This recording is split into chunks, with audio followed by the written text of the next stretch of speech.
Assalamualaikum warahmatullahi wabarakatuh. Waalaikumsalam warahmatullahi wabarakatuh.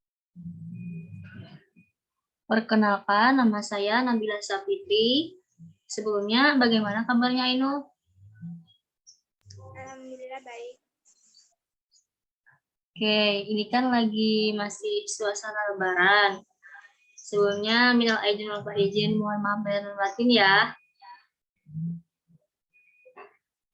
Adapun tujuan saya mengundang Nur Ainul Latifah di sini untuk mempresentasikan atau mendiskusikan tugas English for Biology yang membuat artikel, dan artikel saya berjudul Pemodelan dan Simulasi Berbasis Agen dalam Pendidikan Matematika dan Biologi. Bentar saya share materinya dulu.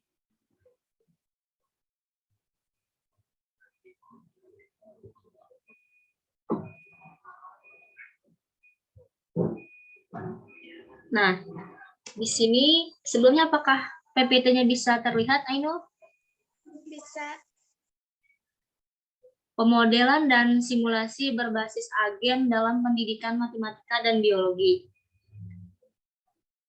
Poin A, gambaran tentang pemodelan simulasi berbasis agen dalam pendidikan matematika dan biologi. Gambaran dari pemodelan simulasi berbasis agen dalam pendidikan matematika dan biologi ini, itu artinya menggunakan model berbasis agen ABMS, yang artinya Anti-Berberry Management System. Nah, telah menjadi alat yang layak dan menarik untuk mempelajari sistem biologis. ABMS ini sudah dilihat peningkatannya, itu terjadi penggabungan ke dalam ruang kelas biologi dan matematika sebagai alat pemodelan yang kuat untuk mempelajari proses yang melibatkan sejumlah besar stochasticity, interaksi nonlinear, dan atau struktur spesial heterogen. Adapun poin pembahasan yang akan saya bahas di layar ada 4. Yang pertama, perkenalan latar belakang, alasan perangkap ABMS. Yang kedua, perangkat lunak untuk classroom dan pedagogi ABMS dalam ilmu kehidupan dan kursus pemodelan matematika. Yang ketiga, menggunakan ABMS dalam kursus ilmu kehidupan, menggunakan ABMS dalam kursus pemodelan matematika. Dan yang terakhir, ada tantangan dan praktik terbaik untuk kursus menggunakan atau mengajar ABMS dan kesimpulan. Baik, di poin pertama ada perkenalan. Jadi perkenalan ini menggunakan model berbasis agen atau ABMS seperti yang saya jelaskan di poin PPT yang awal tadi, yang mana ABMS ini adalah struktur komputasi perilaku tingkat sistem atau makro yang dihasilkan oleh perilaku atau mikro agen individu yang mungkin berupa orang, sel, molekul, atau jumlah di sekitar lainnya. Yang kedua, ada latar belakang dan alasan perangkap ABMS. ABMS saat ini menggunakan aturan sederhana untuk menciptakan kembali pola yang diamati atau tidak diketahui. Agen dalam mikrosimulasi asli bertindak sesuai dengan data empiris. Alasan perangkap ABMS ini yang pertama itu menggunakan penjelasan tentang perilaku yang muncul dari sistem yang kompleks, dan kesimpulannya tuh antara yang mengatur tindakan agen dan menyebabkan muncul perilaku sistem. Yang ketiga, ada perangkat lunak untuk classroom. Berbagai alat perangkat lunak juga dapat digunakan untuk membangun, mensimulasikan, dan menganalisis ABMS. Yang keempat, ada pedagogi ABMS dalam ilmu kehidupan dan kursus pemodelan matematika. Salah satu tanggapan terhadap laporan biologi 2010 yang ada di artikel, yang mana saya mengutip artikel 2020, telah mendorong untuk membuat kursus, salah satunya untuk memasukkan lebih banyak contoh aplikasi biologi dan proyek dalam kursus kultural tradisional. Yang kelima, menggunakan ABMS dalam kursus ilmu kehidupan. Karena ABMS ini sangat penting dalam kehidupan, maka responasi visualnya yang menarik dapat dengan mudah digunakan di kelas untuk menunjukkan proses biologis, mulai dari reaksi kimia hingga interaksi antar spesies, seolah-olah model itu hanyalah animasi. Yang keenam, ada menggunakan ABMS dalam kursus pemodelan matematika. Kalau ABMS ada di ilmu biologi, maka ABMS juga ada di dalam lingkup mata pelajaran matematika, yang umumnya datang dalam dua mode yang berbeda. Yang pertama, di ABC diajarkan sebagai salah satu teknik pemodelan dalam kursus yang mencakup beberapa pemodelan teknik. Dan yang kedua, konstruksi dan analisis ABMS diajarkan dalam kursus di mana ABMS adalah satu-satunya jenis pemodelan yang digunakan. Yang ketujuh, tantangan dan praktik terbaik untuk kursus menggunakan atau mengajar ABMS. Untuk menumbuhkan keterampilan kognitif tingkat tinggi, penggunaan ABMS harus secara eksplisit dibingkai sebagai contoh proses ilmiah. Pendekatan ini dimulai dengan serangkaian pengamatan intial dan pertanyaan biologis tertentu. Sebagai bagian dari latihan ini, siswa harus terlibat dalam proses memutuskan cara terbaik untuk mengumpulkan, menganalisis, dan menyajikan data mereka.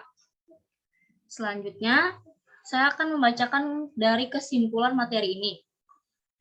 Kemajuan pesat dalam daya komputasi selama beberapa dekade terakhir telah membuat pemodelan berbasis agen menjadi alat yang layak dan menarik untuk mempelajari sistem biologis. Dalam pendidikan biologi, matematika sarjana, ada beberapa metode di mana ABMS adalah utilizer dan diajarkan di kelas. Di ruang kelas, biologi ABMS dapat digunakan untuk melibatkan siswa dalam pengujian hipotesis dan dalam desain eksperimental dan pengumpulan data proses dari eksperimen yang tidak layak, dan untuk memungkinkan siswa memanfaatkan model sebagai bagian dari proses ilmiah.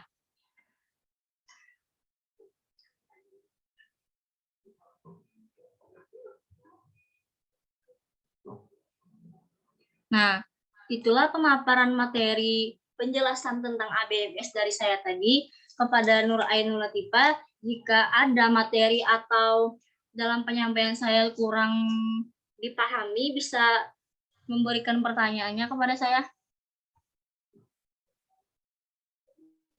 Baik, izin bertanya. Bisa dijelaskan menurut Anda bagaimana pemahaman Anda tentang ABMS ini? Baik. Nah, seperti yang saya jelaskan di slide PPT tadi, bahwa ABMS itu adalah struktur komputasi di mana perilaku tingkat sistem atau makro dihasilkan oleh perilaku atau mikro. Nah, agen individu yang mungkin berupa orang, sel, molekul, atau jumlah diskrit lainnya. Apakah bisa dipahami, Ainul? Bisa. Apa alasan Anda untuk memilih perangkat ABMS ini? Kalau alasan saya pribadi, alasan mengapa perangkat ABMS ini penting, khususnya sebagai kita sebagai calon atau pengajar atau pendidik nanti, justrunya ABMS ini perilakunya itu muncul dari sistem yang kompleks. Kompleks itu dalam artian tuh ada aturan yang mengatur tindakan agen dan menyebabkan muncul perilaku sistem.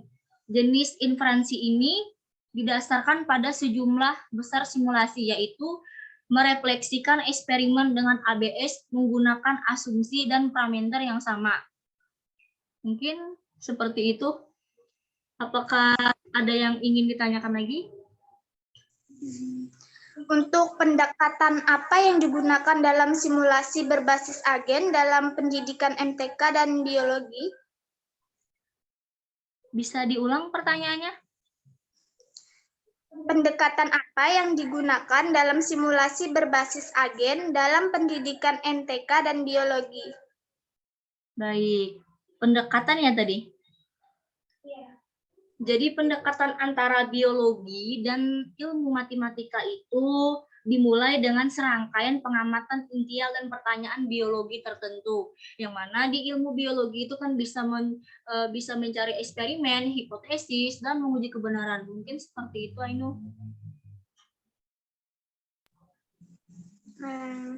Terus bagaimana tantangan dan praktik untuk kursus menggunakan atau mengajar ABMS ini? Tantangannya itu yaitu untuk menumbuhkan keterampilan kognitif tingkat tinggi. Penggunaan ABMS itu harus secara eksplisit. Artinya eksplisit itu dibingkai sebagai contoh proses ilmiah. Seperti yang kayak saya katakan tadi bahwa kalau di ilmu biologi itu kan pasti banyak mempelajari seperti ilmu-ilmu keilmiahan. Nah, itu kan harus diuji dulu kebenarannya, harus dilakukan pengamatan beberapa hari untuk mendapatkan hasil yang efektif itu yang lebih jelas. Nah, jadi pendekatannya itu dimulai dengan serangkaian pengamatan, dengan pengamat intial tadi dan pernyataan biologis tertentu gitu. Bisa diberikan contohnya seperti apa? Contohnya itu seperti kita melakukan proses ilmiah. Gitu. Apakah siswa harus terlibat dalam proses mengajar ABMS ini? Tentunya ya, sebagai mahasiswa itu sangat penting atau siswa dan murid itu maksudnya itu sama-sama memiliki kepentingan gitu. Kalau kita menggunakan sistem ABMS itu, kalau misalkan kita mengoperasiasikan suatu sebagai sistem ABMS tadi dalam kehidupan kita sehari-hari, otomatis itu siswa tuh terlibat gitu dalam sistem ABMS itu, yang mana sebagian dari latihan siswa itu ya dari ABMS itu. Jadi siswa harus terlibat dalam proses memutuskan cara terbaik untuk mengumpulkan, menganalisis, dan menyajikan data dari mereka begitu. Apakah baik, terima kasih jawabannya dapat diterima.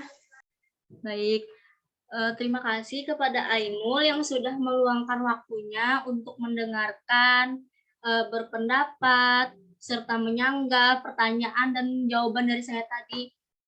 Mohon maaf bila dalam presentasi atau dalam menjawab pertanyaan Ainul masih banyak kekurangan. Saya akhiri. Wabillahi taufiq wal hidayah. Assalamualaikum warahmatullahi wabarakatuh. Waalaikumsalam warahmatullahi wabarakatuh. Terima kasih kembali. Ya, akhiri ya.